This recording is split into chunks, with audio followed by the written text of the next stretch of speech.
All right, everyone. Greetings, peace, and blessings be unto you. I am Minister Jamie Eatman, and I am indeed on the rise. I'd like to thank you all for joining me and my co host, Brother Gregory. We always begin the program with prayer. Let's get that out of the way. Most Holy Father, we most humbly come before you, giving you honor, giving you glory, and giving you praise. And Father, we're grateful for truly this is another day that you have given us, that we have an opportunity to rejoice and be glad in it. We just pray that you'll bless this program, that everything that's going to be said and done be to your honor and to your glory. And Father, as your vessel, as I pray right now, I pray for your people that you will forgive us for any sins we committed knowingly or unknowingly. Forgive us for our trespasses and forgive those who may have trespassed against us. We thank you for this program, those who partake of it now or those who may encounter it later. We pray that they shall receive whatever it is that you have in it for them. Open our eyes, our ears, our minds, and our hearts. We might be attentive to what you're doing in this hour. We pray that your will be done. It's in the spirit of Christ that we pray. Amen, amen, and amen. Amen. All right. How are you, Brother Gregory? I'm doing well. You're doing well. Thank you. Did you get the document I sent? Yes, yes, I did. And if you remember from the last program, I told you that I'll do a little brief intro and I'll give it to you and you'd be in charge. Remember that? All right, sounds good. Okay. So I just wanted to start with I think I termed this program planning the narrative. And the reason I termed it planning the narrative is, a big part of planning is to fix the plan if it doesn't work. When you come up with a plan and you go out and you actually implement it, you actually have to evaluate it. And if it works, great, you continue that plan. But most smart and successful people know that if the plan isn't working, you have to make some changes to it. So we're Right. going to get into our discussion, and then I'm going to, as we finish, we hopefully will have enough time for a brief after action review. And I want you all to really pay attention to the after action review because it's very important. These are the type of questions here that really determines how successful an organization is and will be. So as we go through that, I'm hoping that we'll say something that will be beneficial for those of you who are listening and those of you who find yourself in a position of leadership or maybe a position where you have some input. And you'll see how important this after action review is. But before we get to the after action review, let us get into what it is we will be reviewing. So, Brother Gregory, you have the Yes, floor. sir. Yes, All right, sir. so we're going to be talking about over the next couple of weeks um, the plan of action that the Panthers used back in the 60s. They wrote out this 10-point plan, and it was basically a plan to bring their neighborhoods together and to protect themselves from outside influences and outside danger. And this 10-point plan, it wasn't to conquer anything, but it was to survive the brutality of the 60s.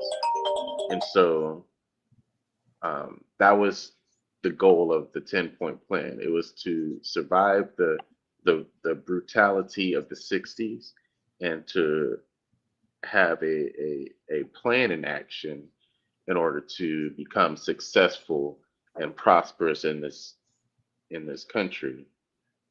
And uh, we're going to start, right at the top, and we're going to work our way down. And we're not going to get through all 10 of them in this one podcast today, but we will start at the top and work our way down and see how far we can get. Okay. And so, just give you a brief history lesson. The Black Panther Party 10-point program, it was written in October 15th, 1966. So the climate of that time period, um, it was written during the time period of segregation and the Jim Crow era. And the Black Panther Party specifically, they were created to protect Black communities from the police, specifically the police, because the police were coming in their neighborhoods and they were shooting their Black boys and their Black little girls, and they were harassing black people and pulling them over for no reason and handing them off to supremacists, and they were basically terrorizing black communities. It almost sounds like I'm talking about what happened a couple days ago versus 50 years ago. And so it was written by Bobby Seale and Huey Newton. And unfortunately, they both passed away. And it's unfortunate that they passed away because the story that goes along with that is a sad story. Actually, I think they made a movie about it, and I haven't seen the movie. Someone just told me about it the other day. But it was basically the FBI infiltrated the Black Panther to discombobulate them and get them arrested on little things, get them arrested on things that actually never happened, put them in prison for years for things that they literally did not commit, or they put them in jail for things that they shouldn't have been in jail for. All right, so we'll start at the top. The first plan of action that the Black Panthers wrote was, we want freedom. We want power to determine the destiny of our Black community. We believe that the Black people will not be free until we are able to determine our destiny. That is point one. So if we break down this first point, it talks about freedom, power, and destiny. And so you'll notice in the points that follow, they kind of highlight those three things. The destiny is referring to them having an actual future in this country, a prosperous future. Power, they're not talking about power as controlling people, but power, they're referring to power as in uh, the ability to make decisions and influence their own community. They're not trying to take over white people. They're not trying to take over Native Americans or Mexicans. They want to just influence their own community. And then we're talking about freedom. They're talking about the ability to make choices on their own. That's the freedom they're referring to. They're not talking about slavery or anything like that, because we're past that. But they're talking about just the ability to make choices on their own. Like, for instance, a prime example is they don't have the ability back then to just walk down the street without being harassed by the police. That's a freedom that they didn't have. There's other nationalities that had that freedom, but Black people did not have that freedom in their own community. And so that first line right there, we want freedom, um, to put it in today's terms, we want freedom, and we want the ability to make our own choices and do our own things. Because if you talk about just the word freedom, um, you're mostly going to be talking about the ability to say and do what you want without anybody telling you not to do or say or do. Because like right now, we're in a world today where you can't say exactly what you want, even if it's wrong. Because if you say what you want, it's wrong. Instead of someone correcting you and say, "Hey, you know what? You should probably talk about this and talk about that." There's people that will take away your livelihood just because you said the wrong thing, instead of just educating you on what's the right thing. And I believe the young people call it cancel culture now. And it's unfortunate because we live in a world where information is abundant, Mm-hmm. and people would rather take away someone's ability to learn from their mistakes, which is a freedom, than to actually teach them something. And so we have to look at this, that one first sentence, we want freedom. That's a part of freedom. I should have the freedom to say something, make a mistake, learn from my mistake, and move forward without someone taking away my livelihood, taking money out my pocket, taking food from off my table. I should have that ability because we're all humans. We should all humans. God created humans to mess up and for us to learn. Because if God created humans to be perfect, there would be nothing wrong with us. And God knows there's plenty of wrong with us. So, Brother Gregory, if I may jump in for a moment, Go ahead. when if I were to listen to what you're saying, and I were to kind of really look at it objectively as I try to, the statement Hmm. that we want freedom, I could probably see in that day. Uh, and I don't think it was as simple as we want to be able to mess up. When you say mess up, some person could actually, uh, say they came together with someone and it resulted in rape. Oh, I messed up.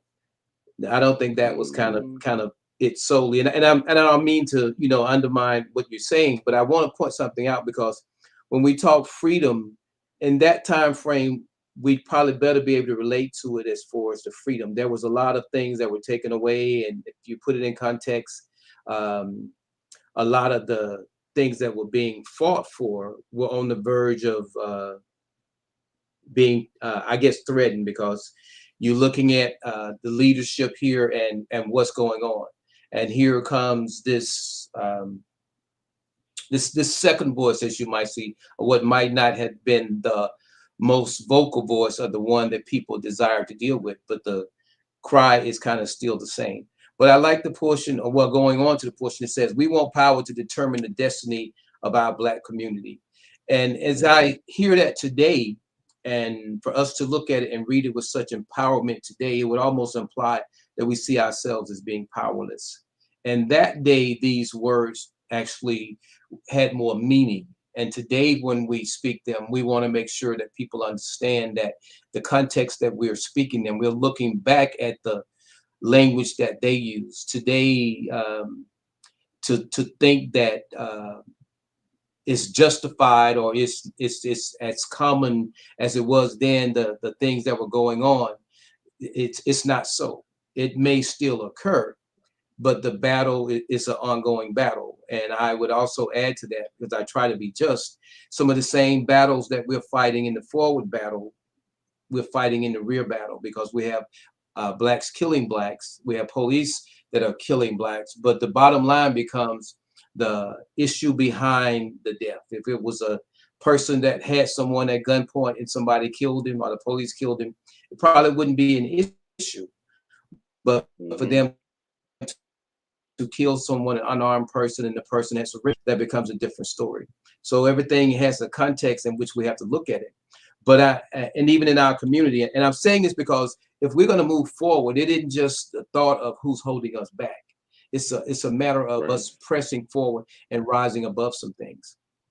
And the other piece, we believe that Black people will not be free until we are able to determine our destiny. Again, that sound, if you're listening to that statement, it sounds like our destiny was in someone else's hands. So this statement here, it actually, in that time, it was correct, because you had people opposing everything that was being done. Everything that was being done in that day was either a demand or a request Right. or begging, however you like to see it. It was actually a different day, more or less, because the things that they were doing then brought us to the point we're at now. And it's sad to say, to be honest with you, that a lot of what they did, momentum wise, a lot of what they did, the spirit in which they did it has died down.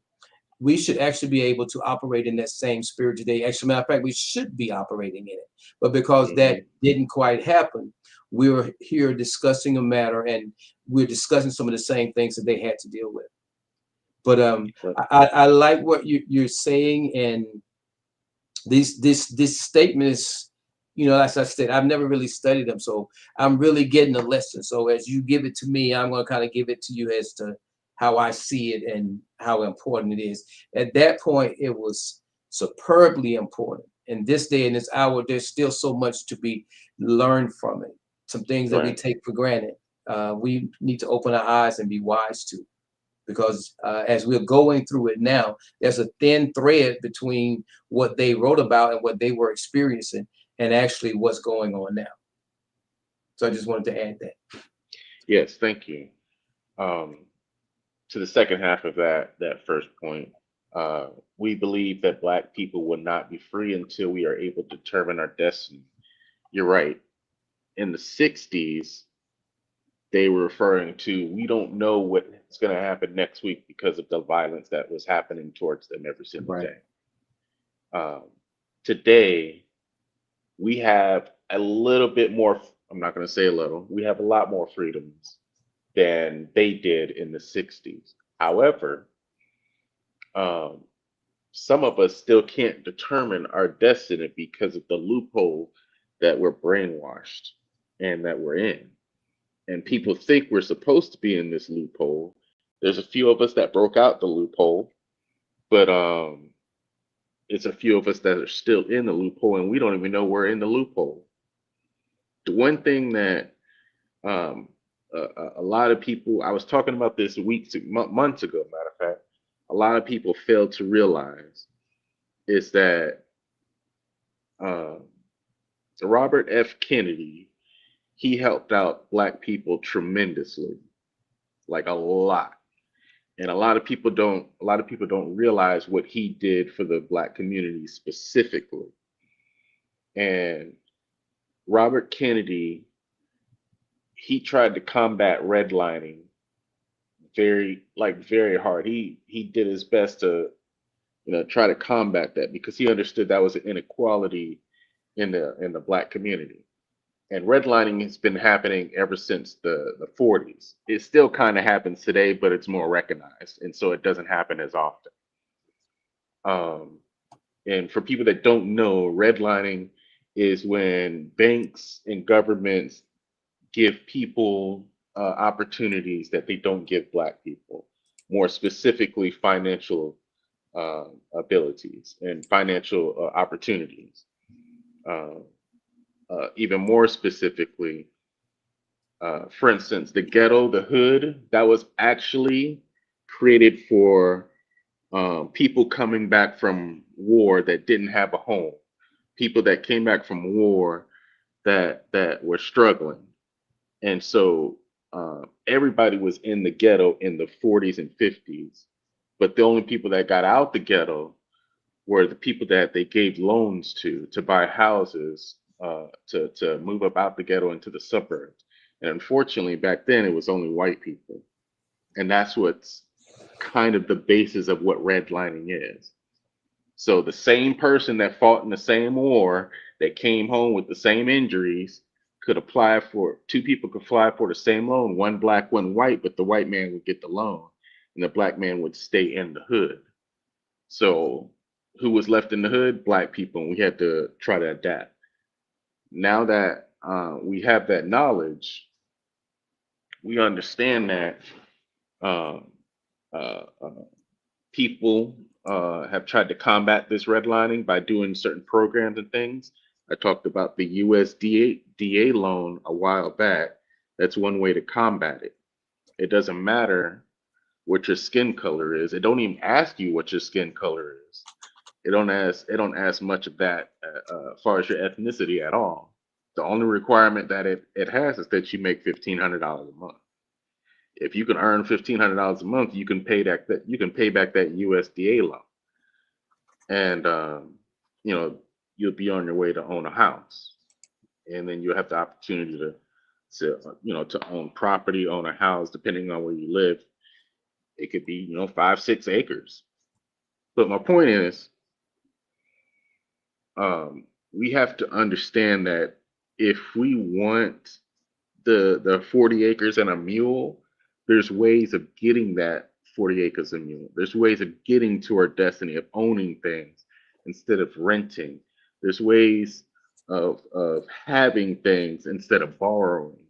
There's a ways of getting things that we can say that's ours, that are assets, instead of things that are depreciating values. And so uh, our destiny should be looking towards financial freedom and the ability to hand down to the next generation property and houses and things that appreciate in value, that are taken care of and look forward to, versus, you know, the only thing uh, uh, you get left behind is a loan. What they say? My father was a Rolling Stone. All he left us was a loan. Right. We can't live like that. So part of understanding the destiny of people and the destiny of our community is we have to arm ourselves with knowledge. We can arm themselves, like back in the 60s, they had to arm themselves with guns because they had to protect the community from the police. We now can arm ourselves with knowledge because the police, they still going to try to come after you. But if you have knowledge, that's more powerful than a gun. That's way more powerful than a gun. And and when you have the knowledge to take yourself out of a situation that you don't have to be in, then um, you probably won't have to face that police officer because, uh, according to statistics, there's more policing that goes on in the ghettos, in the hood, than it does in the suburbs and in the country. And that's just stats. There's more police officers that police uh, uh, areas that would be considered high crime than areas that are considered the suburbs and the rural areas. You know, they might just have as much crime. That's just what the stats show. And so, just to bring it full circle so we can wrap up the first point, uh, in order for us to have freedom, power, and destiny, we have to start arming ourselves with the knowledge of things, to have these things and to control these things. Um, Power is something that a lot of people think, oh, power is when you tell somebody what to do. It's not just that. It's, you can tell somebody to do something, but power is when they listen to you. That's the power. You influence them to listen to you. That's what real power is. And so if you're leading your household into financial prosperity, when your kid or your nephew or your niece, they see how well you live because you've armed yourself with the knowledge of owning things and being financial and have financial freedom, uh, they're not going to look anywhere else except to you to say, hey, how did you get this? How did you get this nice house? How did you get your house sitting on 5 acres? How did you do it? And they're going to come ask you, and then you can pass that knowledge down to them as well. And so that's why we got to arm ourselves with knowledge. Okay. Anything you want to add to that? Yeah, I would just like to add to that. What you're saying is very important. Empowerment is very important. As you were speaking, I know this sounds crazy, but that one bullet that a person could actually use to kill an individual, when you said that the knowledge is more powerful than the bullet, it is limited to one person unless people are aligned in such a manner that one bullet can strike two. But if you open your mouth and you speak knowledge, everyone in earshot can be impacted by what you have to say. And it can be Exactly. more life changing. Get the word life than death. It's one thing to be strong willed minus a strong mind will get you killed. A smart mind, a strong mind, intelligence with strong will, is something that presents a force to be reckoned with. And if we are going to accomplish something, we need to be alive to do it. Being wise is not the same as being fearful. So as we move forward and we discuss these 5 points, as we respond to them in our mindset today, some people have this hard, this look about, what the Black Panthers represented. The Black Panthers represented something in their day and their hour, just as Dr. King did in his, who came and preceded the Black Panthers. But Hmm. today we're looking not so much for a panther, but we're looking for a philosophy. We're looking for a mindset. And there's already a movement, the On the Rise movement. We just got to get with it. So as we're Hmm. discussing this, today's topic is planning the narrative. And I'll get more into that near the end there. But that's it, Brother Gregory. Go right ahead, sir. All right. So on point two, it's again, this was written in 66, and it says, we want full employment for our people. We believe that the federal government is responsible and obligated to give every man employment or a guaranteed income. We believe that if the white American businessman will not give full employment, then the means of production should be taken from the businessman and placed in the community so that the people of the community can organize and employ all its people and give high standard of living. Okay.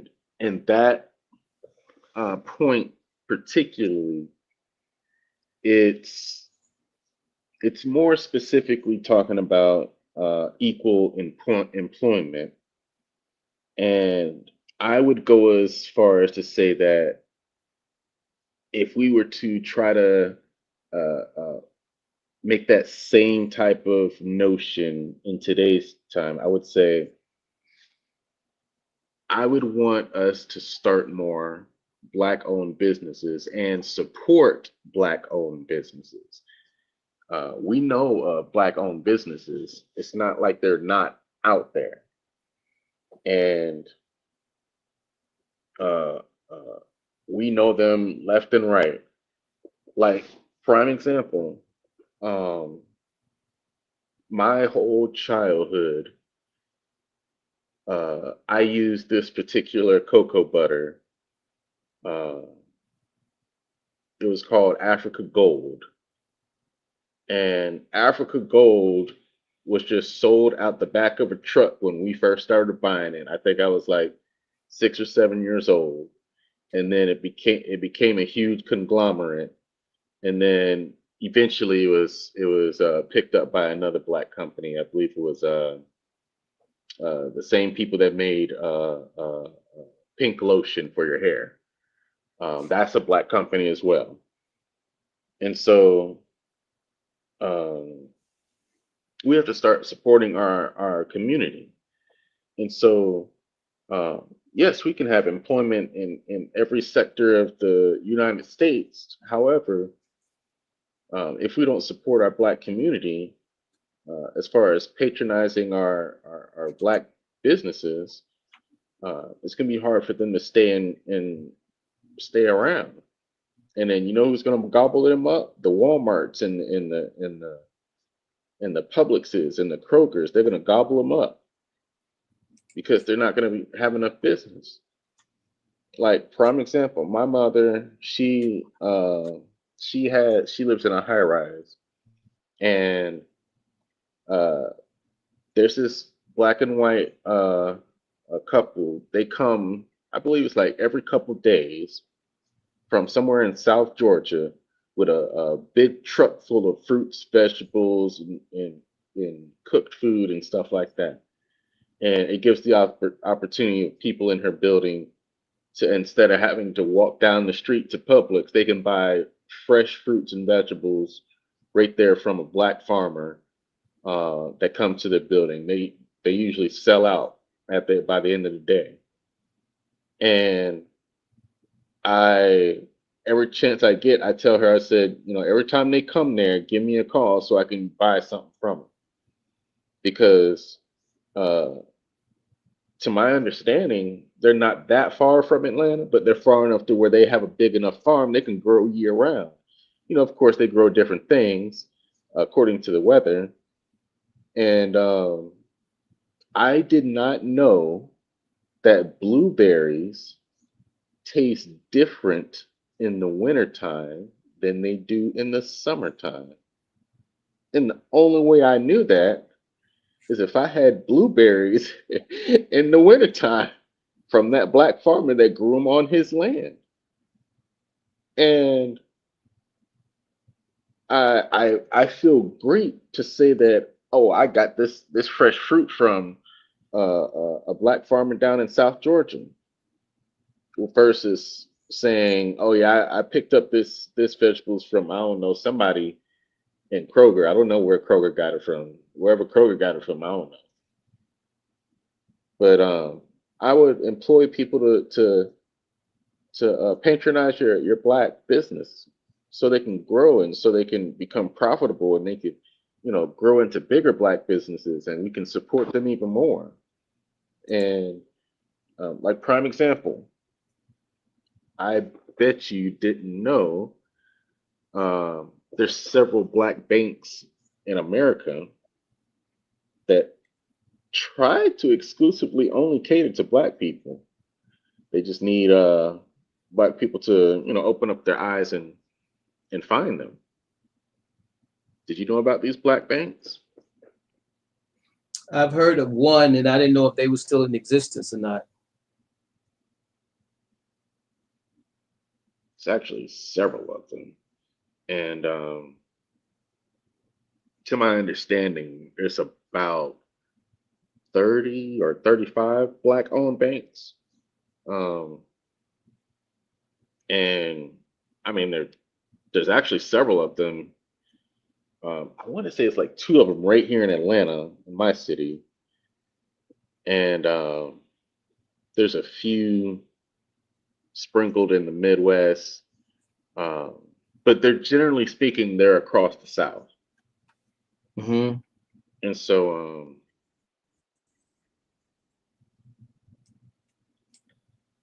I love that. I love that. I just found out about it not too long ago, and I'm in the process of moving my money to that black bank. Now, not to say that that black bank is going to do anything more than uh, uh, the bank that I bank with now, with Navy Federal, but at the same time, it's like if they do the same thing that my Navy Federal can do, why not? Right, You see what I'm saying? Like, why not? right. I do. Why not give the black bank my business if they doing the exact same thing that my Navy Federals do? Right. But let me interject something, Brother Greg, give you some food for Hmm. thought. Tell me what you think.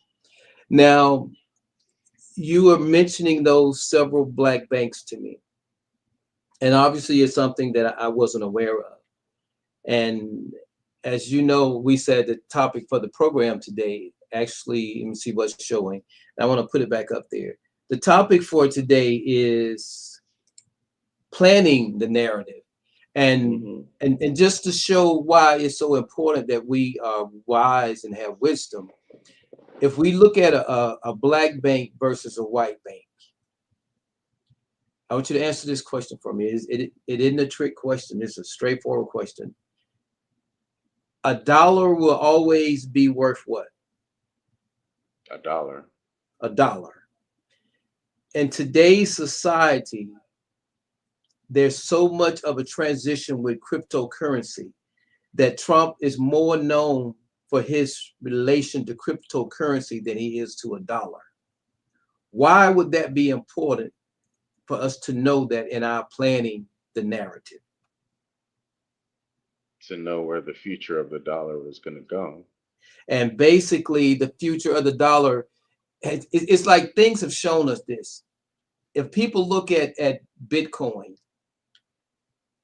Bitcoin is something that it's almost like the black community. They call Bitcoin drug dealers' money. They labeled it in every way they could. And at the time, Bitcoin was worth a certain number of dollars, and a dollar was worth a dollar. And today, a dollar is still worth a dollar, and what one Bitcoin is worth $100,000. There's a lesson in that. And the lesson in that is that we want to be wise as we develop our narrative, because we want to know exactly what the options are. For example, if we have to have a direct deposit, it would be good to have it go into a black bank, especially if they're catering to the black community. And if they're not, they're no more useful than a white bank. Nobody gets a pass because they're black. There's a service that we should be providing, and as long as that service is being provided and it's provided in a manner that it serves the community, that validates that bank, that validates those people, that validates the communities. We have to be intentional. As I listened to what you were saying about the person that drove and they sold their goods out of the back of a truck, that person had an entrepreneurial mindset. That's great, but that truck can only service so many people. If we saw the value of that or know the value of that, we should be implementing something to change that scenario. If those people have farms and so many people get together and decide they're going to do that, they wouldn't need to travel. People could actually go to them and get those same items, which a lot of people do. That's why the marketplaces, they're going to places like that to buy their food and their produce. But we're going to talk a little bit. Well, actually, let me show this now, if you don't mind, Brother Greg. I want to show this one. It may be one for the day or it may not, but I want to show this one right here now because I think it's really relevant to what we're talking about.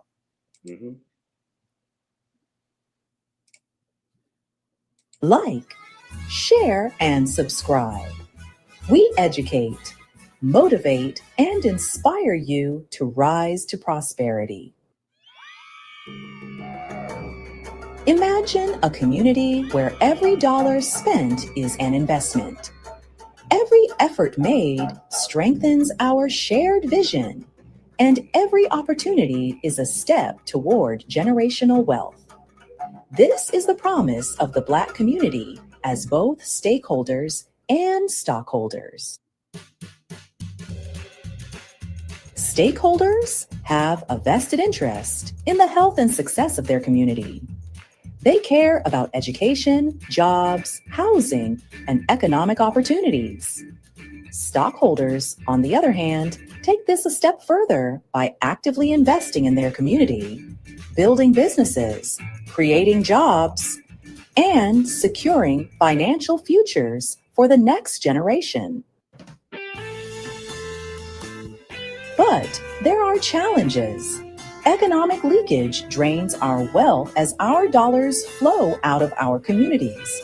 Limited access to capital hinders Black entrepreneurs. Wealth disparities keep our families from financial stability, and underrepresentation in key industries stifles our influence. This is where Guap Coin steps in. A cryptocurrency designed to support the financial empowerment of Black communities. Guap Coin isn't just a currency, it's a movement. Here's how it helps address these challenges. Guap Coin ensures that every transaction stays within the community. By using Guap Coin, we create a closed-loop economy, keeping our dollars circulating where they matter most, right at home. Guap Coin provides a decentralized financial ecosystem, giving Black entrepreneurs access to crowdfunding, peer-to-peer loans, and alternative funding sources without the barriers of traditional banking. With Guap Coin, we create opportunities to build and transfer wealth. By saving, investing, and reinvesting within our community, we close the wealth gap and secure brighter futures for our children. GUAP Coin empowers Black entrepreneurs in high growth industries like tech and media by providing the financial tools they need to thrive. Together, we build ownership, influence, and representation where it's needed most. GoUp Coin also fuels cooperative economic models and financial literacy programs. It teaches our community how to leverage technology and build wealth collaboratively.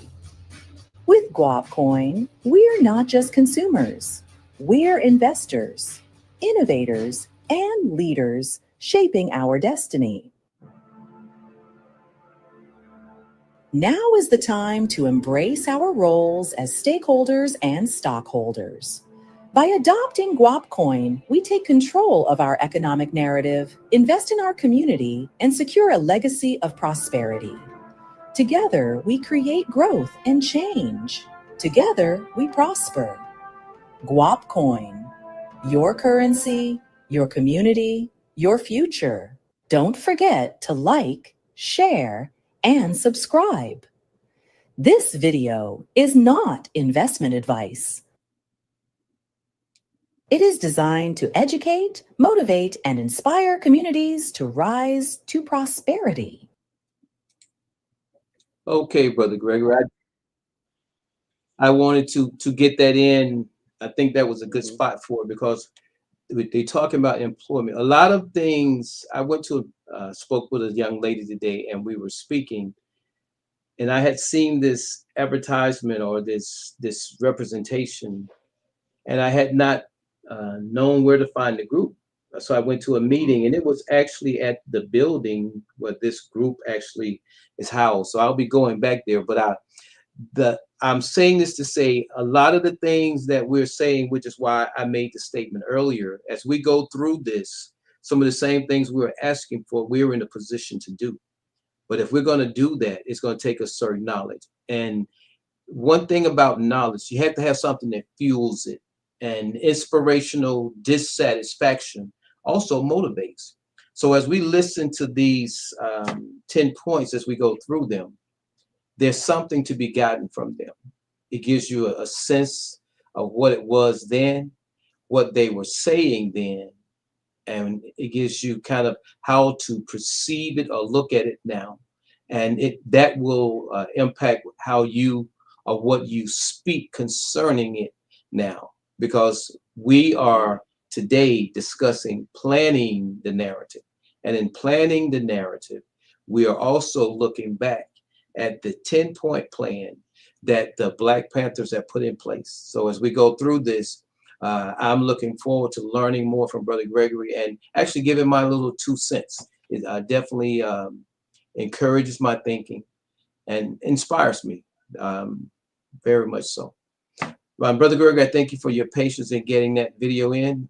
Forgive me and please continue. No problem.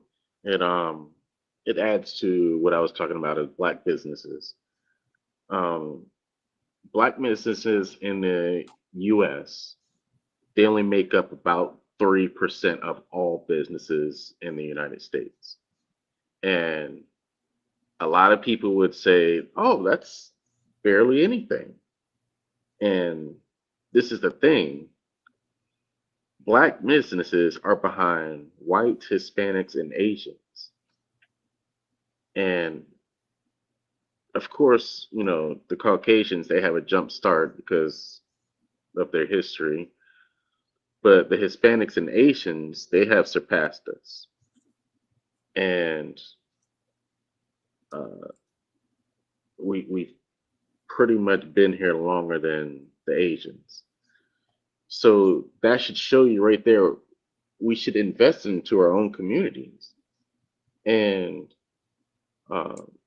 it's not like I'm spitting out random numbers. This is confirmed. It's been in 2021.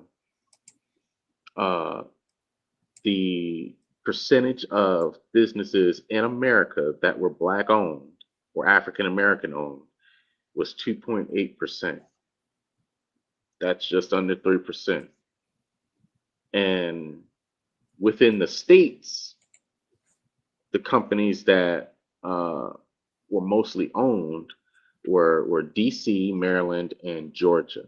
They had the highest percentage of Black owned businesses. And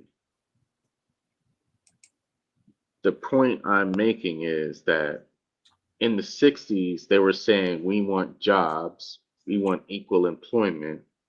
And what I'm saying is, the employment is there. We just have to create it.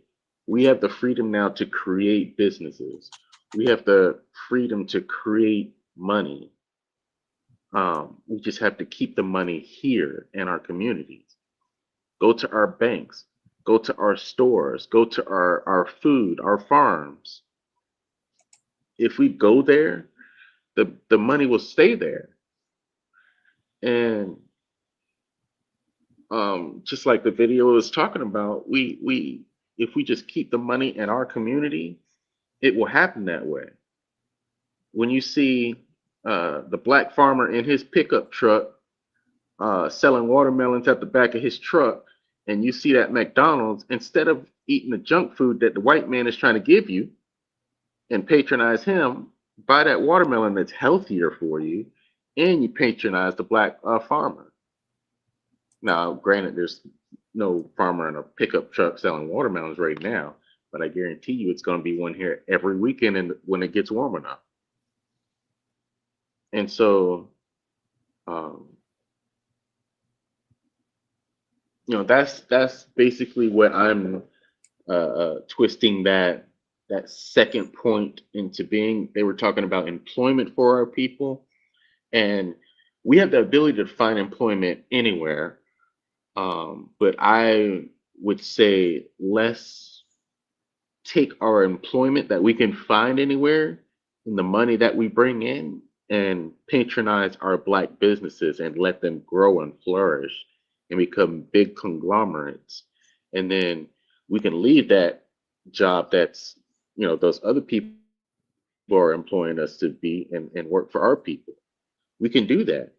But in order for that to happen, we have to grow the business. A prime example is I'm sure we've all heard of the rapper Master P. Master P, he sat down and talked to some people. And if you don't know his history, he grew up in a two-bedroom apartment in the ghetto with 13 siblings. And he was raised by his grandparents. And so he didn't understand why his grandmother and his grandfather are going to work every single day, and they're mad because as soon as they get their little check, they have to give it to take care of the household. And he said, I wasn't gonna be that way no more. And he said because he didn't want to live that way anymore, he had to change his mindset and start thinking entrepreneurship. And the first thing that he said out his mouth is, I was not a success overnight. I failed many, many times. I failed many times before I became successful because each time I failed, I didn't fail in the same way again. I learned from my mistake. And so, um, we have to understand that sometimes we might fall back a little bit, but because we're Black people, we're very resilient and we bounce back like rubber and we get up and we keep moving. And so, just to wrap that second point up, let's patronize our businesses so we can grow and flourish. And if you have the opportunity to work for a Black person and they're going to give you the same amount of money as that other person, and it's not a really, it's a lateral move, why not work for the Black person? Like, why not? Just like I'm getting ready to change my banks. Um, I looked them over, I looked and see, like, because I was in my head, I was thinking, well, I'm only going to patronize that Black bank if they give me the same opportunities as Navy Federal. And so I looked at it and I was like, well, shoot, they give me the same stuff. So why not do it? And so my mother, she's supposed to be bringing me that slip this weekend so I can fill out that slip and transfer my money over. But that's that's the nutshell. We need to patronize our businesses so we can employ our black people. Now that third point, this one gets a little bit sticky because it's talking about persecution and the history of America and World War II and stuff like that. And it was very hard for me to pull out something that was relevant to today. So I had to reach way back in left field to pull this one out to make it somewhat connect. But I'm gonna read it anyway, and then I'm gonna tell you my connection. We want to end the robbery by the capitalists of our black community. We believe that this racist government has robbed us, and now we are demanding the overdue debt of 40 acres and 2 mules. 40 acres and 2 mules were promised 100 years ago as restitution for slave labor and mass murder of black people. We will accept the payment in currency, which will be distributed to our many communities. The Germans are now aiding the Jews and Israel for the genocide of the Jewish people. The Germans murdered 6 million Jews. The African racist has taken part in the slaughter of over 50 million black people. Therefore, we feel that this is a modest demand that we make. Now, that 40 acres and a mule probably will never come because it's the US government. The US government does not like admitting wrongdoing. And so I had to pull way far in left field to say that this is how we can take advantage of the government. We can write our senators, we can show our support for the restitution. We can write a simple letter. It doesn't take long to write a 10-minute letter to your local senator and say, my family was promised 40 acres and a mule. Now, I don't think it would happen. However, it would be a great movement. People write a little short letter to their local senator and say, I was promised 10 acres, 40 acres and a mule. Would be a movement. Shoot. If someone posts that part of the video of the podcast, that would be great. Let's write all our senators. We want our 40 acres and 2 mules. That would be amazing if we all got 40 acres, because there's plenty of land. There's plenty of land in America. But to bring it back down to reality, I would say this. I would employ people to start going to the library because it's free and you can read books for free and start learning things. If they're giving you the knowledge for free, they say, here's a building, you can get the knowledge that you want to learn for free, and we will let you borrow that book for free for a short period of time to learn as much as you want for free. I would say take that free knowledge. Now, we also have internet. People have to pay for internet, with the cell phone bill and stuff, but that's almost free. That's almost free. Internet is almost free. And now, what you don't see or what you probably didn't hear about is the government is starting to close libraries. they're starting to take that knowledge away from you because they're starting to figure out, oh, these people starting to read because the internet Mhm. can't be trusted all the time.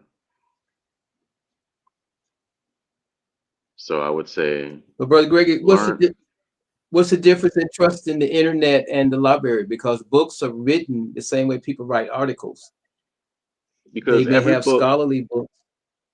I was gonna say every Go ahead. single I'm book listening. that they put, every single book that they put in a library is classified as fact or fiction. Every single book. Hmm. So they will tell you up front if this is real or if this is fake. Not if it's Whereas true or on, false, though, right? not if it's what? Not if it's true or false. No, no, no. They will tell you if it's fact or if it's fiction. They will tell That, you that. that's a classification for the book, but what's in it, they don't know if they can't tell you if it's true or false. So, according to the libraries of the United States, if they put a factual book in a Mhm. factual section and they classify it as facts, and someone says this book is not factual, they have to then take that book out of the factual section and reclassify it. Okay. Well, I speaking to that, I know there's a fiction section when you go into library bookstores, they have that. But Right. then when a person writes a book, you tell them or you designate it as being fiction or whatever. But as far as the factual section, they might actually have that. But I know that the fiction is just a classification because you know how this book is to be classified. This is fiction.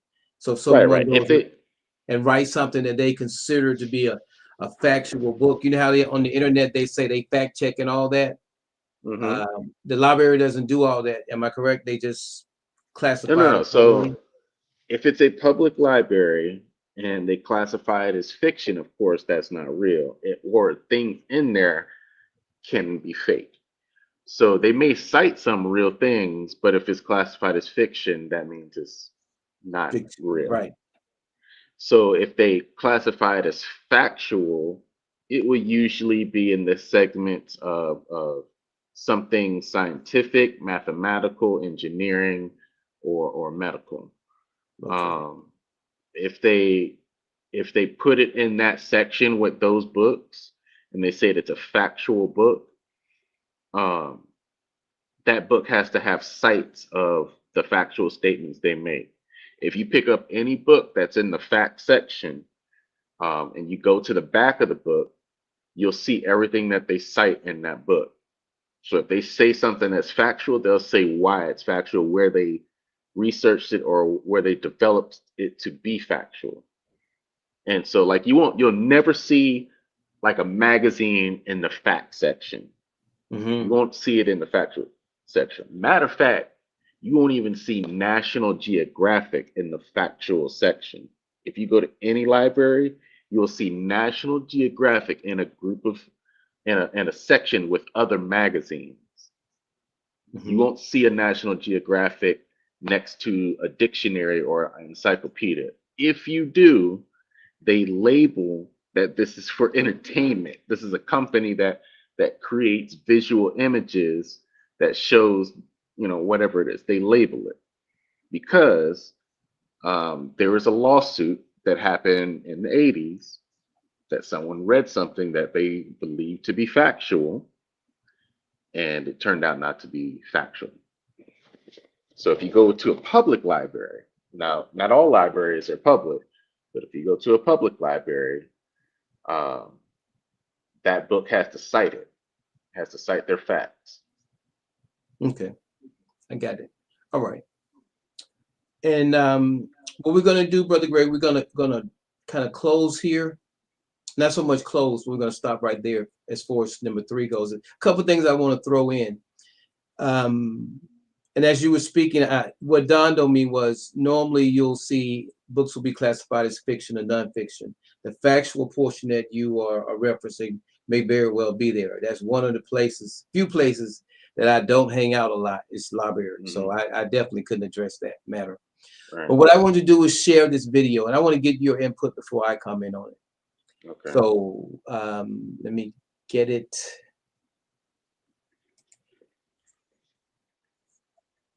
Hold on a second. And this is when I heard it, I'll share my thoughts concerning, but I want to get your input to see, I guess, to kind of track my thinking. I don't always think like most people, so I have to be gauge it every now and then. So I'm gonna use you to gauge it right now. So as you listen to this, let me know what you think.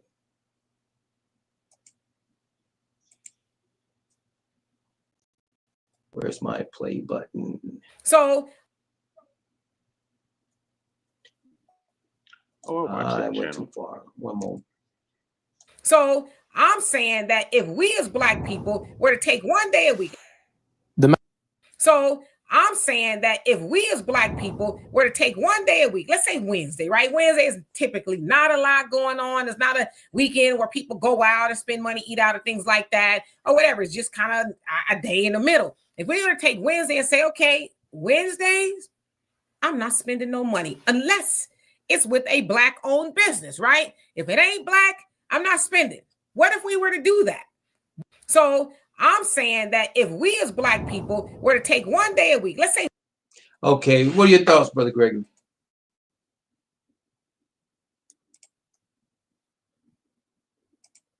I'm Are sorry, you I was on there? mute. I Yeah, agree what are your with that thoughts? wholeheartedly. I completely agree with that. If yeah, that's a baby step as far as patronizing Black businesses. That is a baby step, and I would go as far as saying um, I know a lot of good Friday night restaurants that are Black owned. Matter of fact, one of my favorites here in Atlanta is called Cat's Cafe. I used to go there basically every Friday in my 20s, but beautiful, for lack of a better term, hole in the wall because it's so small. But it's actually a very nice restaurant, and they have performances there. If you want to take your lady friend down there at Cat's Cafe, it's right off of 10th Street, and it's a wonderful place to go to. It's Black owned, husband and wife own it, and I know both of them very well. They're very good people. Okay. All right. And thanks for sharing that. Now, let me give you my thought on that. My thought on that, she said, if you spend any money, when you look at doing anything, you need to really put some thought into it. I think that statement was as emotional as she sounded. Every Wednesday, we should just choose one day and not. Rather than choose one day and not, it'd be easier to focus more on spending elsewhere every day of the week. It's like celebrating Christmas. You go and spend all your money on Christmas and possibly go into debt for some people, and you spend the rest of the time working to try to get that money back to go spend it again. Whereas if you had thought about, you got 365 days a year to celebrate all the things that you celebrate on one day, you could do some things that might really make an impact versus just Hmm. being seen as being traditional. But when I heard that, my thought was, I have a problem with that. I have a problem with that for two reasons. One, it doesn't seem any purpose it's not purpose driven.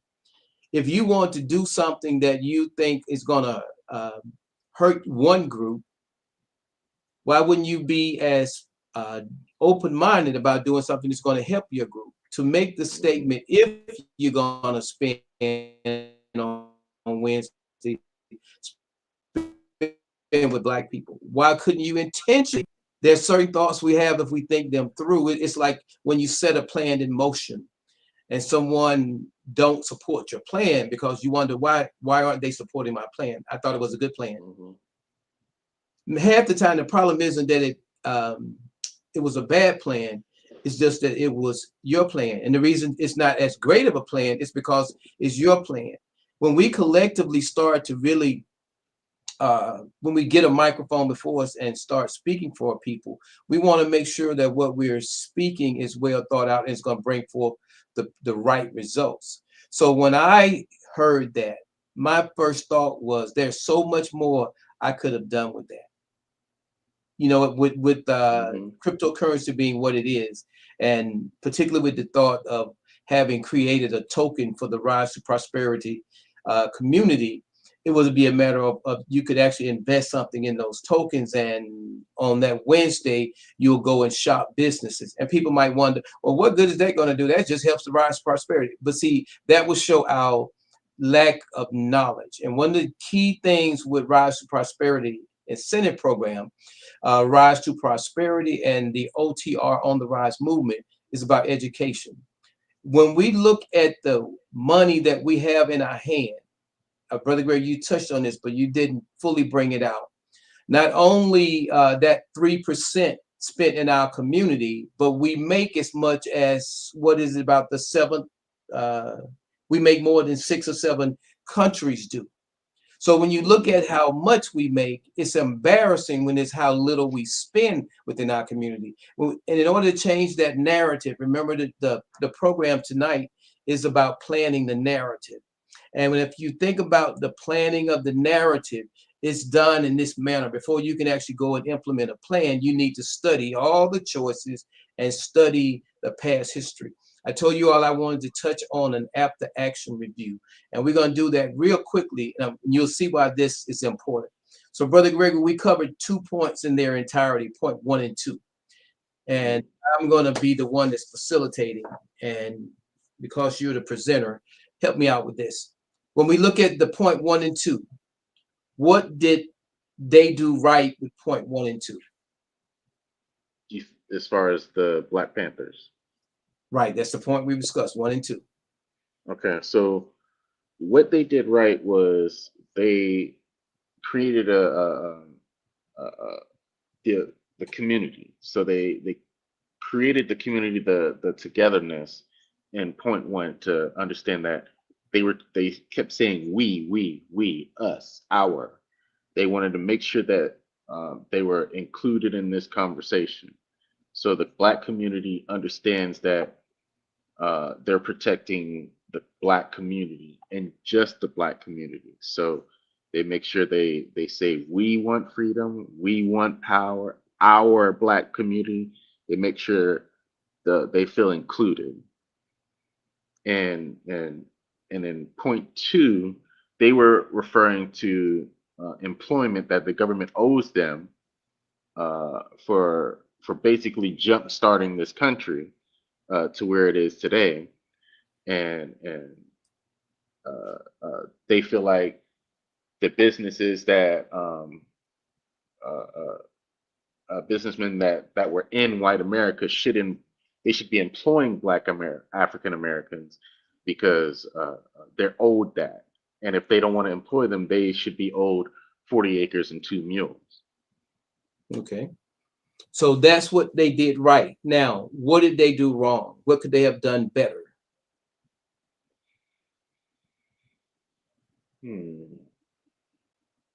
And So in While Brother Gregory's thinking on this is what an after action review would sound like.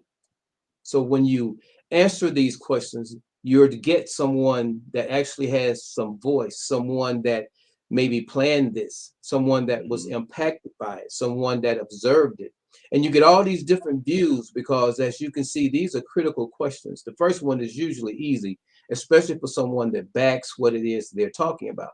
Now, the second one, it calls for some more objectivity. That's why I gave Brother Right. Gregory a few moments to think about this. So, Brother Gregory, now what did they do wrong, or what could they have done better? So what they did wrong um, is that they depended on the people that were oppressing them. That's what they did wrong. They were demanding the people that oppressed them to compensate them for uh, uh, decades of slavery. I mean, not decades, centuries of slavery. And they were basically asking or demanding the oppressors to pay them what they're owed. And I think what they should have done is took it Hold on, upon them. hold on a second, Brother Okay, Gregory. Hold on one second. Now that was the number 2 piece, which is very important. What did we do wrong? Now the third piece is being you using this information for a purpose. And Brother Gregory was going into the third piece, which is why I stopped him. So now, right, Brother Gregory, the third question becomes, how do we correct it? right. So how do we correct it? We correct it by taking the information that's free to us, that cost us nothing, and arming ourselves with that information and using that information against our enemies. We use that information to guard ourselves. We use that information to protect ourselves. We use that information to make us prosper. Well said. Now, and as you notice with that history of, was that saying, person doesn't know his history, he's apt to repeat it. So an after action report is a report that asks those questions. One was, what did we do right? 2 was, what did we do wrong? And what could we do better? Number 3 is, how do we fix it? And number 4 is, when do we do it again? Gregory, Brother Gregory, when do we do it again? Now, All right. So now we've gone full circle. We've utilized what they had and what they did. And this would be if we didn't have those other 8 to do, where we really sit down and get into what? Planning the narrative. mhm, Because right now we're discussing the narrative as it was written and as it was done. But where we move forward, we're going to be writing the narrative. And the best way to write the narrative is to first plan the narrative. So the after action review, hopefully that gives you an idea of how important that after action review is. That should be done in every aspect of our lives, even in our individual endeavors. If we were to sit down and do that report, if you're satisfied and content with where you are, you might not, you could still benefit from it, but I was implying content. Some people they strive for perfection, whereas others just want to get by. If you're just getting by, it may not serve you. But if you're striving for perfection, no matter how good you get, if you will actually objectively take a look at your accomplishment, you can probably do more or probably do it better. So having said all of that, Brother Gregory, I'm going to turn it back over to you, and you can I guess, give your after action review, your closing from what you have presented with us, and I'll give mine, and we'll invite the people back next Friday. so our after action review, we covered 1.1, point 2, and we briefly covered point 3. We'll go into 3 um, a, a bit more in depth next week.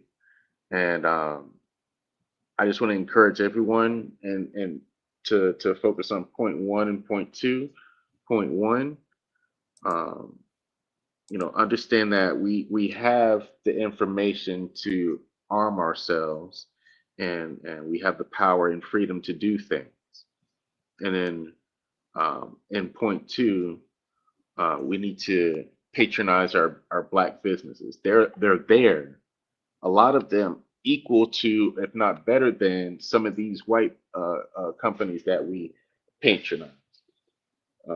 Now, granted, there's no Black-owned car manufacturers that I know of, but there's Black clothing stores, there's Black grocery stores, there's Black farmers, there's Black clothes, there's Black this, Black. It's a lot of Black companies that you can support, especially here in Georgia, Maryland, and DC, which has the highest number of Black businesses. So you can support them. It's not like you can't. So I would implore you to do that. Patronize your business and arm yourself with knowledge. Well said, my brother. Thank you very much. That was great. I like what we did there. Pretty good. Throw in this little brief comment here. Then I'll get into some intros. So is it racist to intentionally do business with your ethnic group? Well, you got to know that in the Asian community, a dollar circulates up to 28 days before it is spent with outsiders. Jewish community, it circulates 19 days. In the white community, 17 days. But in the black community, guess what? Only 6 hours. Did you know that over 90% of black people's income is spent outside of the black community? You don't have to be a rocket scientist to see what that means. So there's just no way you can expect to have any kind of economic stability when you have that kind of cash outflow. So keeping money in a tighter circle makes the circle stronger. While most ethnic groups realize that there is strength in numbers, black people, we don't necessarily see strength in grouping ourselves with other black people because we've been conditioned to think that the white man's ice is colder than ours. That means we think that black businesses are inferior and white businesses are superior. So this mindset is detrimental to black people's wealth building potential and power. And how do you change that? You educate, motivate, and inspire. Yeah, he And was the if we pastor I was rise to referring the to. occasion, then we can begin to rise above the circumstances and the situation. I'd like to thank you all for joining us. I invite you all to wherever you're looking at us from or watching, if you will join us Wednesday. This is no time to engage in the luxury of cooling off or to take the tranquilizing drug of gradualism.